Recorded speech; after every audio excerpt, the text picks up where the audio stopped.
ओम श्री गणेशाय नमः। ओम नमः शिवाय। तुलसी श्राप वर्णन। भगवान श्री हरि ने देवताओं के कार्य हेतु ब्राह्मण का रूप रखकर शंखचूड़ से कवच मांगा और फिर शंखचूड़ का रूप धारण कर उसकी पत्नी तुलसी के पास गए। तुलसी ने उन्हें अपना पति समझकर सिंहासन बिठाकर चरणामृत लिया और उन्हें पान का बीड़ा देकर युद्ध के समाचार पूछे। तब उन्होंने बताया कि हे प्रिय, ब्रह्मा जी के द्वारा हम दोनों में संधि हो गई है। इस कारण शिव जी चले गए हैं और मैं तुम्हारे पास आ गया हूँ। फिर विष्णु जी ने तुलसी के साथ रमण करने लगे। भोग के साथ समय तुलसी ने उन्हें दूसरा मनुष्य जानकर श्राप देने को तैयार हो गई। तब विष्णु जी ने अपनी असली रूप में प्रकट हो गए। तुलसी अपना पतिव्रत भंग जानकर क्रोध में भरकर उनसे बोली, हे विष्णु, तुम्हें दया नहीं है? तुम्हारा हृदय पाषाण के समान है। तुम पत्थर बन जाओ। तुम्हें दया का सागर कहना गलत है। तुमने छल से अपने भक्त का वध कराया। इतना कहकर वे विलाप करने लगी। उसका विलाप देखकर श्री हरि ने शिवजी का स्मरण किया। तब वहाँ शिवजी प्रकट होकर तुलसी को संसार की नश्वरता की बात समझाने लगे। उसे उसकी तपस्या का फल प्रदान किया।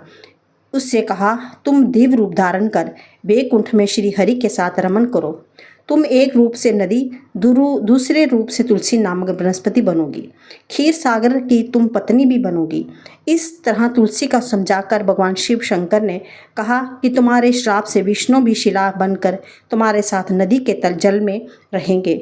उस शिला को अनेक कीड़े काट काट कर चक्कर के निशान बना देंगे। तब उसे विष्णु शालिग्राम कहा जाएगा। इस प्रकार तुलसी को समझाकर शिवजी अंतर ध्यान हो गए।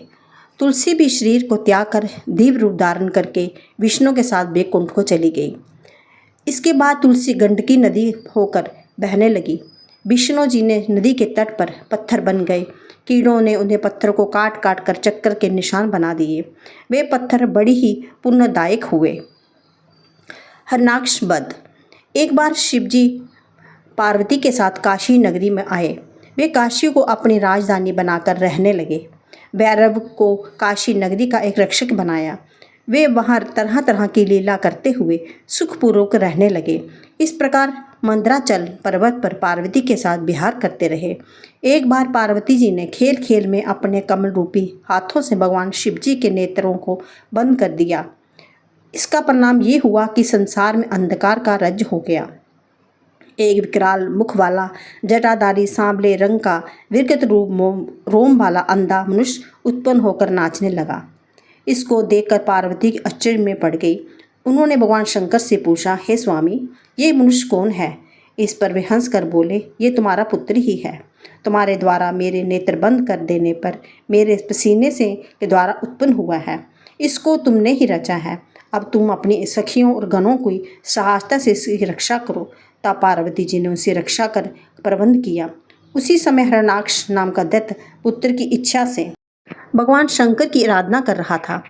वे उस वर प्रदान करने हेतु उसके पास गए।